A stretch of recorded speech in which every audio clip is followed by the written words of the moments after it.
us always to remember that that's what we are to be about. Be in our midst. Be here in this celebration. Be in this community always. We pray these things in Christ's name. Amen. Thanks, God. We'll start with the minutes from the February 29th study session and the special call meeting for Commission Department Director Retreat and March 2nd regular meeting, along with the agenda approval. Do we have a consent agenda motion? Mr. Mayor, Commissioner. I move that we approve the consent agenda as listed. Is there a second? I'll second. Second. Any other discussion on that? All in favor say aye. Aye. Opposed, same sign. Motion carries. Number 8, any public comments? None? Okay. We won't read that then. We'll go on to number 9. This time I'd like to give the Commission a chance to declare any conflict or communication they've had that might influence their ability to consider today's issues impartially. We're good there. We'll go on to item number 10. A proclamation recognizing March 21st through the 25th, 2016 as Flood Safety Awareness Week. This proclamation is intended to raise awareness of the importance of preparing for and understanding flooding in Kansas. And Mike is here. I thought I saw him there. He is. He'll accept the award. Let me read it first. And having had an interest in our flood insurance here at the city recently, I think I would go ahead and glad to read this. The proclamation reads, whereas Flood Awareness Week is an opportunity to raise awareness about the importance of preparing for and understanding flooding in Kansas, and to encourage all citizens to better prepare their homes, businesses, and communities for the upcoming flood season. And whereas the Kansas Hazard Mitigation Plan identifies flooding as one of the costliest types of natural disaster in Kansas in terms of lives lost, injuries, and property damage. Whereas floods threaten people, homes, and other property in every county in Kansas, and whereas floods can happen anytime, anywhere, and without warning, and whereas damage from a flood is not normally covered under a standard homeowner's policy, and whereas spring and summer flooding in 2013 saw 3 flood deaths in Kansas and widespread flooding across the state, and whereas this winter has been already seen flooding in Cherokee County, and this spring will bring seasonal rainfall which can bring the potential for flooding, and whereas the National Oceanic and Atmospheric Administration's National Weather Service will initiate spring seasonal weather awareness on March 1st, 2016. Now therefore the governing body of the City of Ottawa, Kansas does hereby recognize March 21 through 25, 2016 as Flood Safety Awareness Week in the City of Ottawa, and urges all citizens to recognize this observance. Signed the 16th day of March by myself, Michael B. Skidmore, Mayor. Please sign that. Michael, you come on up. To the designated flood guy today, huh? All right. Anti-flood. Anti-flood, let's call it that way. 1, 2, 3. Good. Very good. You have any words to say, Michael? Or you're free to speak if you want to. Well, I didn't really have anything prepared, but to be honest with you, Mayor, with Flood Safety Awareness Week, we really want to bring people's attention not to put their children or themselves in ditches, in the river, where that water is rushing. There's all kinds of danger out there with, you don't know what's been washed down those drainage ways or in the river, and that river can get pretty turbulent when the water's rise. So, the currents can suck somebody under, especially a small child. If they, putting children in those waterways and other waterways, they get sucked down into a pipe, get pinned, whatever. It's just really dangerous. So, thank you, Mayor. Well, thank you, Michael. Just to add to that, in the cars, I know sometimes people think they can drive through running water across the road. It doesn't take very much water to even push a car off the road. When they say turn around, don't drown, and leave. And so it's advisable for all of our citizens to be careful this spring season. So thank you, Michael, for accepting that. We'll go on to number 11. A proclamation recognizing April 5th, 2016 as National Service Recognition Day. This proclamation recognizes the impact of service in our city and to thank those who serve and find ways to give back to their communities. Crystal Anderson with ECAN will accept this award, but first we'll have The proclamation reads as follows. Whereas service to others is a hallmark of the American character and central to how we meet our challenges. And whereas the nation's mayors are increasingly turning to national service and volunteerism as a cost-effective strategy to meet city needs. Whereas AmeriCorps and Senior Corps address the most pressing challenges facing our cities and nation, from educating students for the jobs of the 21st century and supporting veterans and military families, to preserving the environment and helping communities recover from natural disasters. And whereas national service expands economic opportunity by creating more sustainable, resilient communities and providing education, career skills, and leadership abilities for those who serve. Whereas national service participants serve in more than 70,000 locations across the country, bolstering the civic, neighborhood, and faith-based organizations that are so vital to our economic and social well-being. Half through. I didn't read this one. Whereas national service participants increase the impact of the organizations they serve with, both through their direct service and by recruiting and managing millions of additional volunteers. And whereas national service represents a unique public-private partnership that invests in community solutions and leverages non-federal resources to strengthen community impact and increase the return on taxpayer dollars. And whereas AmeriCorps members and Service Corps volunteers demonstrate commitment, dedication, and patriotism by making an intensive commitment to service, a commitment that remains with them in their future endeavors. And whereas the Corporation for National and Community Service shares a priority with mayors nationwide to engage citizens, to improve lives, and strengthen communities, and is joining with the National League of Cities, the City of Service, and mayors across the country to recognize the impact of service on this Mayor's Day of Recognition for National Service, which will be on April 5th, 2016. Now therefore, the governing body of the City of Ottawa, Kansas does hereby proclaim April 5th of 2016 as National Service Recognition Day in the City of Ottawa, and encourages our residents to recognize the positive impact of national service in our city, and to thank those who serve and to find ways to give back to their communities. And this will be signed by our Mayor, Mike Skidmore. That's right. I believe we have Crystal here to accept this. Crystal, come forward.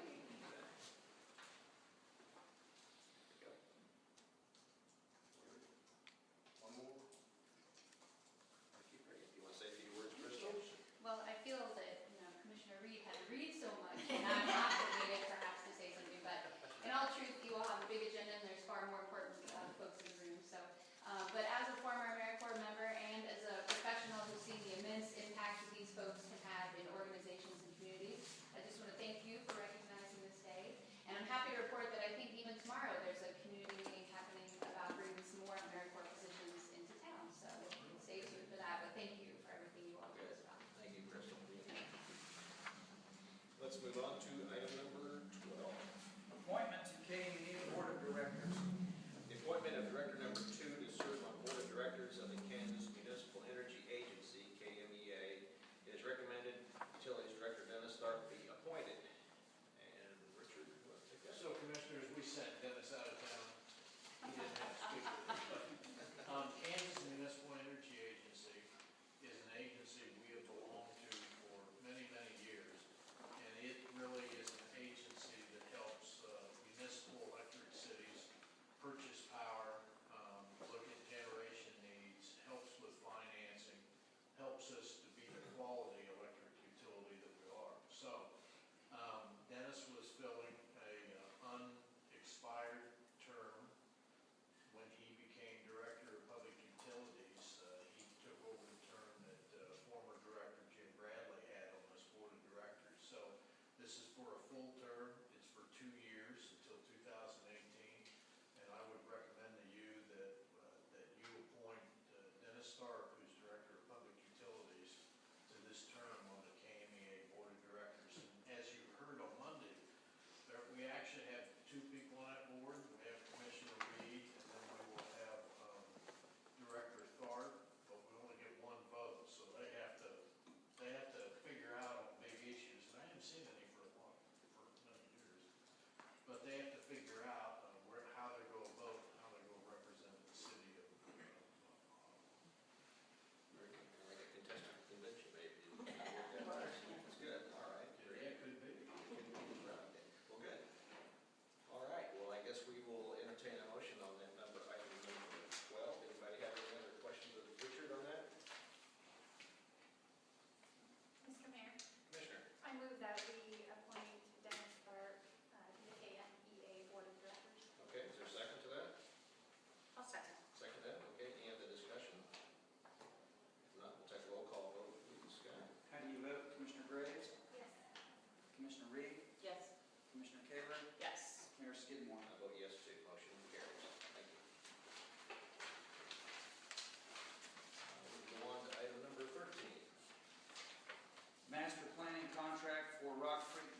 the land uses that would be there and the size of infrastructure needed for those land uses as well as what we put in the industrial park itself.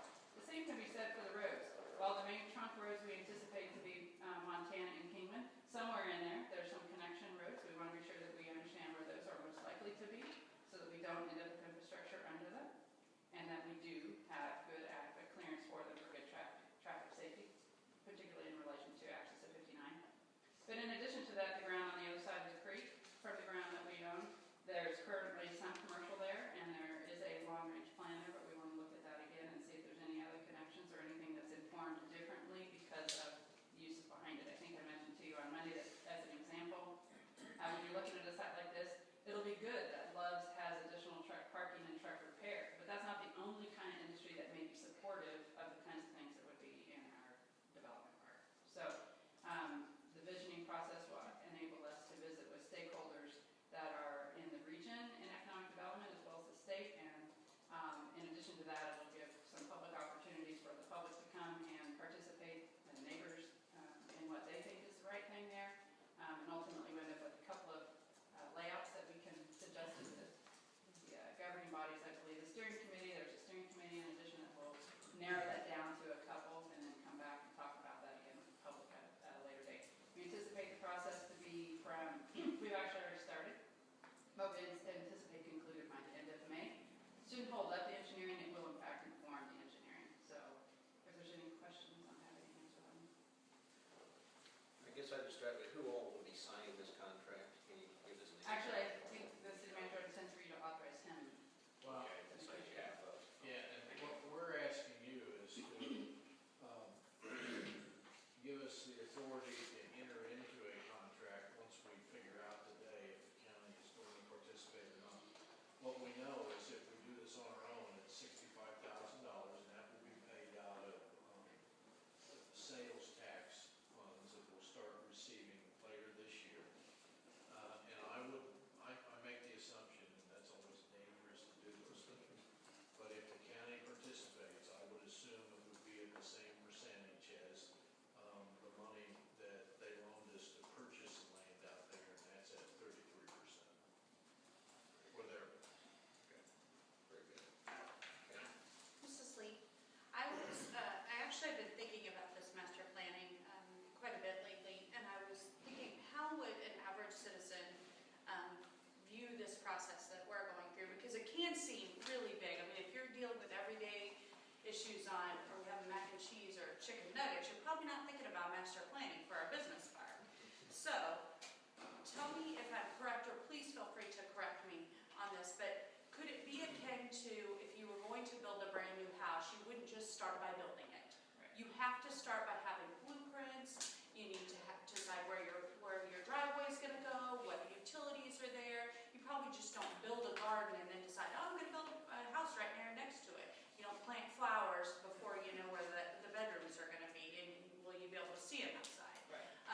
And those particular things. So this is akin to building a house. This is doing the planning stages. When you're building a house, you're going to, your local improvement store and looking at knobs and lights and things like that. So we're just looking at it as on a bigger scale. Would that be a fair? That's reasonable. Any kind of a thing that you take from a personal to a big one will work. The big difference here is that when you're building your own house, you get to make all the decisions. Right. We're not doing our own house. There is no one of us that has total control over this. Moreover, we're working with partners. We have other utilities. We talk about utilities and everyone sort of assumes city water and sewer. That's not the only utility that's going to serve this area. Gas has to serve it, other utilities in the area. In addition to that, it's not a tract, it's a series of tracts. So there's floodplain, there's already infrastructure there. If anybody's driven out there, they're going to see some high wires from Kansas City Power Line. Okay, well, that's another partner. We have to work with them. We have to acknowledge that that's there, but it's not the only thing that already exists. So yeah, you could say that if you were to say, I have this big of acreage, and yeah, I'm not going to go plant my tree before I know where the house or the driveway is going to be. That's probably fair. It's complex, and if you start to think from, we just have ground, there's a lot of steps you have to be taken. The visioning just kind of says, what kind of house is it we want? To build that house, where on the site could I build it? Where does that mean my driveway needs to be? And where do I need to get my utilities from? From there, we still have a whole series of other decisions to make, but right now we're just concepting where can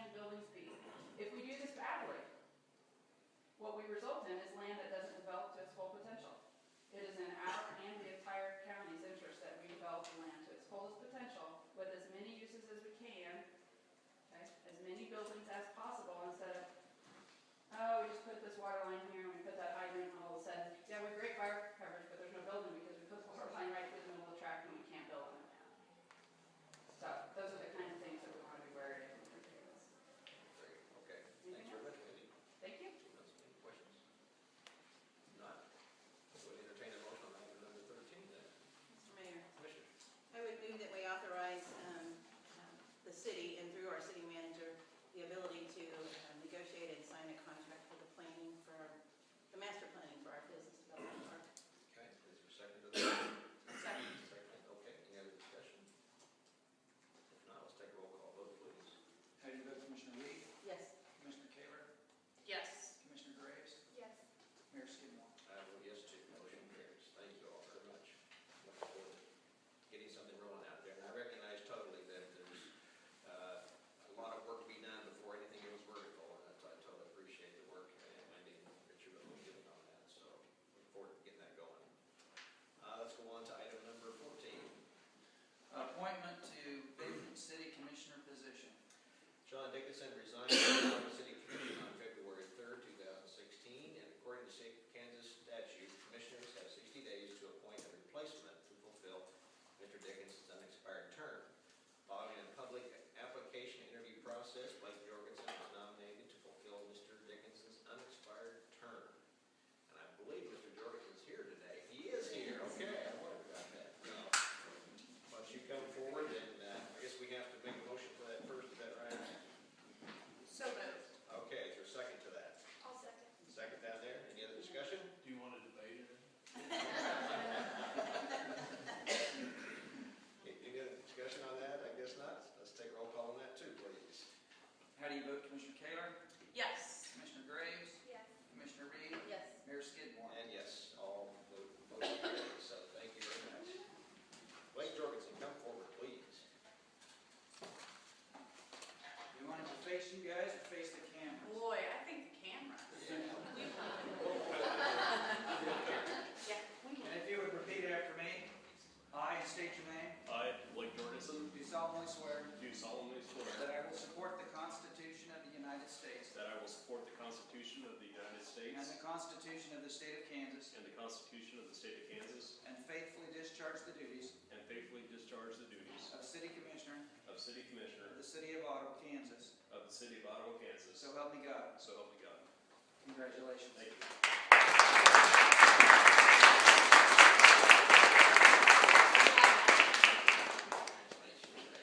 We sound like you've done that before. I know. Today is Mr. Finch. That's right. Welcome, Blake. Well, thank you.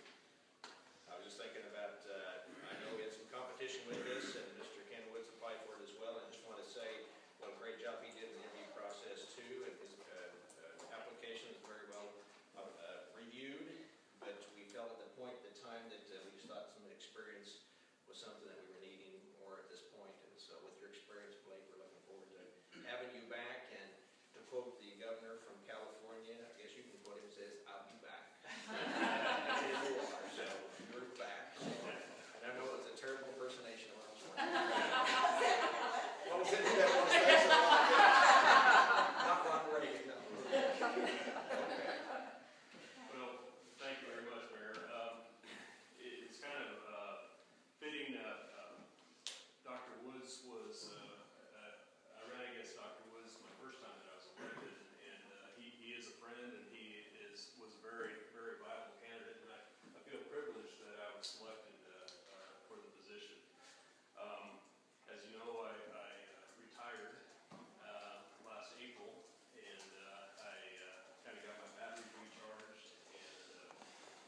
again want to thank those individuals who have spent their time, this kind of goes along with the proclamation that Crystal Anderson took today, that spent time putting together Spring Fling every week. Every year we have a really awesome group of events that happen during spring break for our kids.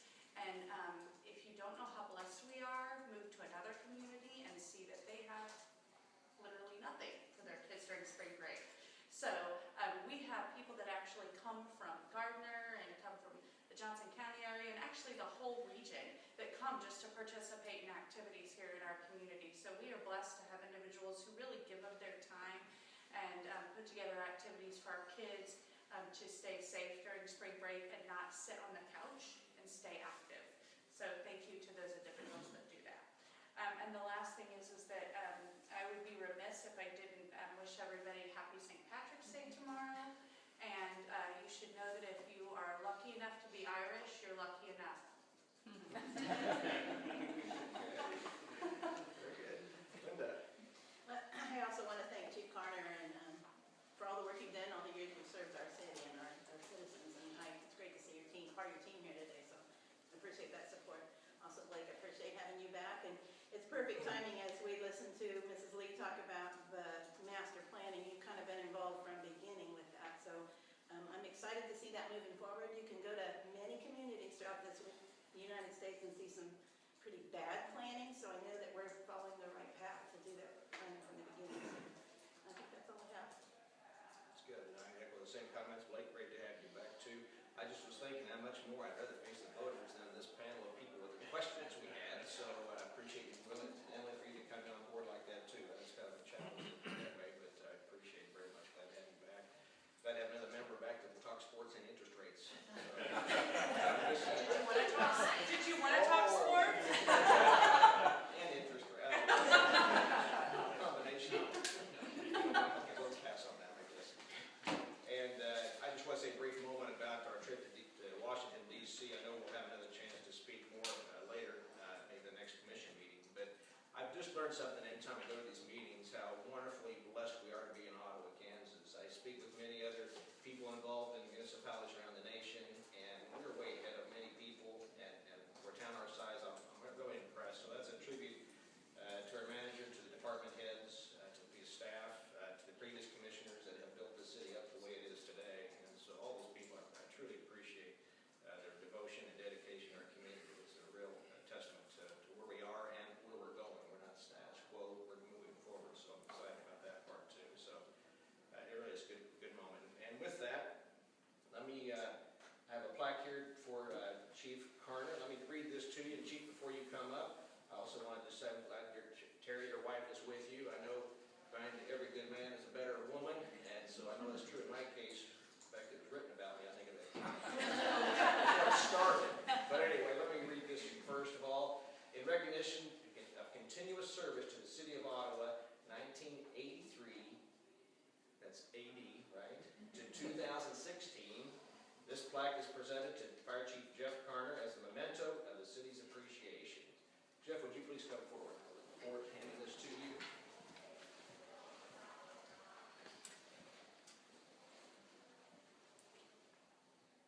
Here we go. Okay, one more, please. Thank you. And please say a few words if you could for us. Mayor, Commission, good morning. When I first moved to Ottawa in 1983, I really had no prior exposure to this community. I was kind of a transplant, so to speak. After being here a short time, my initial impression is I thought Ottawa was a nice community and in fact had a bright future.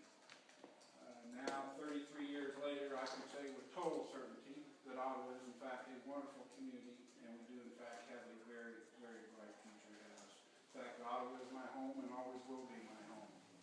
I do want to take this opportunity to thank the elected officials as well as the public at large. I've always felt that the department has had your support, and that support is in fact very, very much appreciated. I also want to take this opportunity to congratulate Chief Mathias. I think that was an excellent selection. I know he's poised and ready to lead the department into the future, and will do a wonderful job with selection. So many people I want to thank. I truly want to recognize some of our firefighters are here today, but not only this group, the entire organization, both past and present. I want to recognize them. They truly are a very dedicated and professional group, and it's been my honor to serve with each one of you.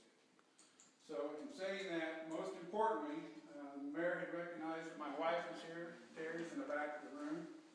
I want to thank my son Corey as well as Terry for their support over the years. I couldn't have done what I've done for as many years without that support. So truly thank you, and it has been my privilege to serve this community over the last 33 years, and it's been a great time. Thank you.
Some other special